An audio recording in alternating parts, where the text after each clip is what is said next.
So let's go into the third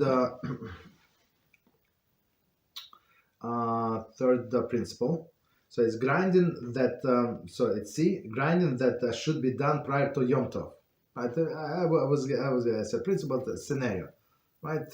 So with like whatever, some nuts I get, like something that's not going to spoil.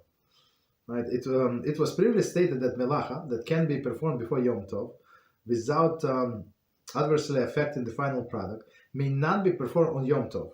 Right? Of course, we said in certain circumstances, like in a Shinui deviation, but basically, like our sages want us to enjoy the Yom Tov.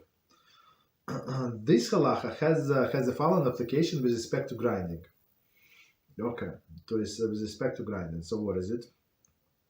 Any food substance that grows from the earth and will not decay or lose any of its flavor by the being ground before the Yom Tov, for example, nuts, exactly as we said, may not be ground on Yom Tov. So ground meaning like finally chopped. So that's also with a knife, with a chef knife. So that's what you do. You grind it. Again, you reduce from big piece into small particles. That's the definition. So nuts is the best example. In the event that one did not grind the food prior to Yom Tov, one may grind on Yom Tov by utilizing a Shinui. So because that like a punishment that sages instituted for us. Okay. One may even use a regular grinding utensil for this, but with the Shinui. By grinding itself, will perform in a usual manner. This can be accomplished one of the following two ways. I mean, with the Shinui, like something upside down and do it up instead of like going upwards instead of going downwards. Like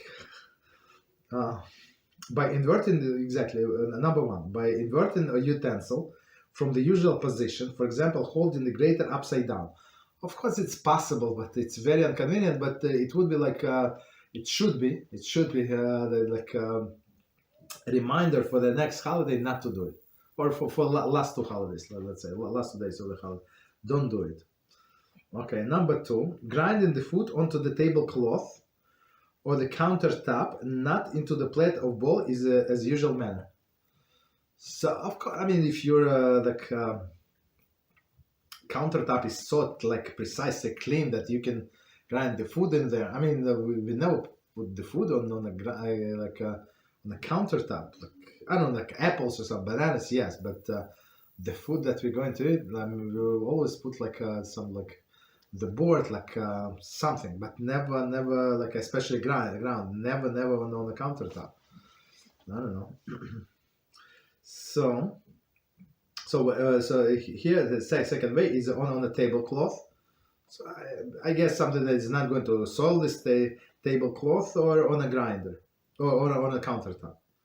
Okay, so these are two ways of deviation. One is invert the vessel, or the grinder hold upside down and go like up instead of down, right? Or second, do it on a countertop or on a tablecloth.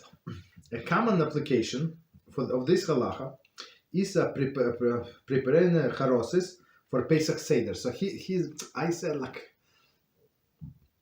I mean, we never ever did it on a Pesach Seder. Like, it's so busy. This night is so busy. We start late, like last preparation. So much is going on. If you're going to start doing charoses, like in my mind, where exactly you're going to start the Seder? If you're going to like, because it takes time.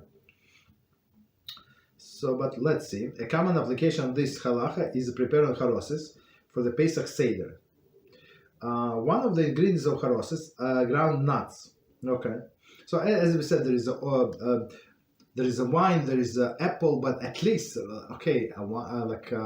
apple you cannot ground in advance. But for a first night, like we're talking about a few hours difference, like grind right before the Seder, half an hour, especially women. So I would say especially women. Why? Because they don't go to the shul, right? So I mean that they have time until the man comes. Like they have enough time. Okay. So maybe it's not a good example because by the man in the middle of the when she lights the candles, she accepts the Yom Tov. That's the thing. So everything should be done before the lighting of the candles. Okay. So continue. A common application of this halacha is a preparing haroses on Pesach Seder. One of the ingredients haroses is ground nuts. Since nuts do not lose the flavor quickly, after they're being ground, they should be ground, but we don't ground. I mean, I don't know how to ground because there is a problem. They are very fatty. So you're going to get get spoiled all of these grinders, like the mills, the attachments. So it's not a good idea. So it says clearly on this attachment, don't use it for nuts, never. Okay, continue. If they were ground prior to Yom Tov, they may be ground on Yom Tov in a usual manner. So on Shabbos we said if it was a cut before the Yom Tov, right? So you cannot cut further. So what is the famous question as well? What is the difference we just said about the cookies? So the cookies was actually reconstituted in a whole piece. But if you cut tomatoes, let's say in the way I cut, somehow it's like big pieces because it's faster. Right? But my wife, she cut it more finely. So right, so she would cut it in half, whatever my pieces in half. So but this still half is still big enough. But if somebody would try to prepare like Israeli salad, when they're tiny cubes, that would be the problem. So according to many authorities, it's absolutely forbidden on Shabbos, even though it was cut before and a person makes it smaller. That's the difference. Okay. And the fourth, any questions on what we said? Second.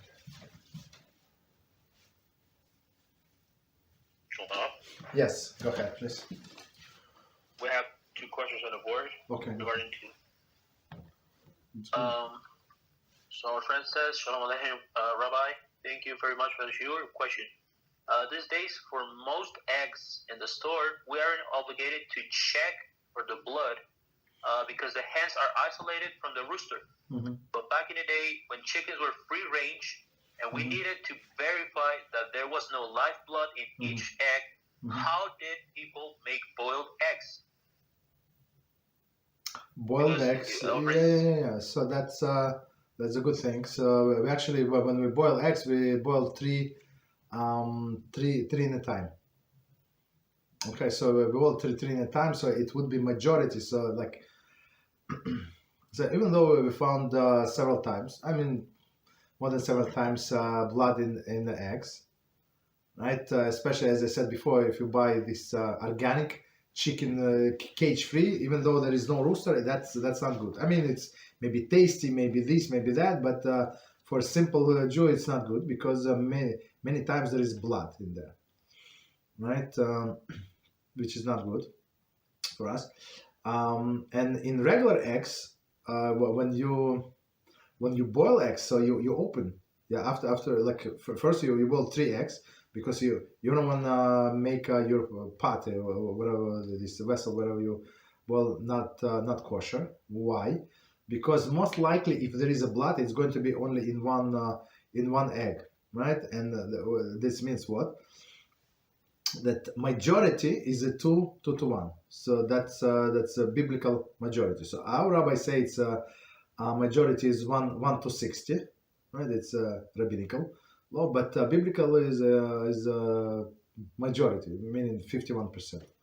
So when you boil 3 eggs, it's like you save your vessel first of all, and then you open the eggs and see after you boil them, you see like you separate white from yellow and see if there is blood. So usually if there is blood, it's going to be on the yellow. Or on the white, but it's going to be somewhere on the top, so you would not make a mistake. So we try to buy like regular eggs, whatever regular, and just so we know, you don't need the kosher stamp on the eggs. Just so we know, doesn't matter where you buy it. Maybe there is an exception, but I have to look into it. But last time when I learned about the eggs, they say. there is no kosher stamp allowed. But when you go to this Haredi supermarket, some of them have and some of them don't. So people who want to go stringently, they would buy with a hechsher, and others would not. I mean, because they're paref. You understand that they're not meat. Okay. Somewhere else. Thank you, Rabbi. You're welcome. So try again. One second. So even though it is a small probability that they're going to be blood and eggs. Try. Our mitzvah is not to find the blood. Our mitzvah is to search for the blood and check the eggs. You understand? So that's our obligation. Okay. Thank you, Rabbi. You're welcome. So, bottom line, if we're eating a hard-boiled egg and after checking for blood, we find out there's some spot of blood, like in some part of the egg it was pretty much impossible to find the blood there. We're not required to spit it out. No, we have to throw out. If you find the blood, you have to throw out. But this blood, so okay. But when I say throw out, it's actually stringency. That many people accept it upon the stuff. Let's clarify it. Because eggs are usually cheap.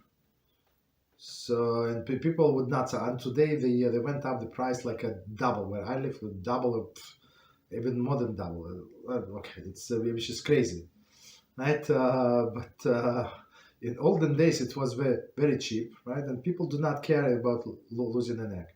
But technically it depends when the blood spot is, how it looks. If it's on a yellow, it's on a white. So in some cases they would allow us to remove the blood spot if you can remove it completely, and the egg is permitted. But when it cooks, maybe you don't know. Maybe it's dissolved and went through all around. That's the problem. Okay, what else? The next question. But let's try to stay on the topic of grinding. Is it on the topic of grinding or no? Next question. Yes. Okay, go ahead, please. Go ahead. What about using salt and pepper grinders in Shabbos and Yom Tov? Pepper grinders on Yom Tov there is no problem, right? So people usually don't grind salt in advance, right? You grind exactly because you do not know how much you're going to need. So peppers also if it's a huge difference. If you buy in a bottle in a jar a ground pepper, or you buy these pieces and you grind yourself, there is total difference, huge difference.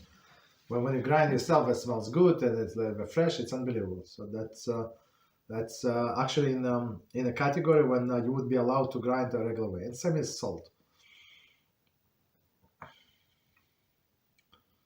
Okay, what else? Thank you. There's no more questions.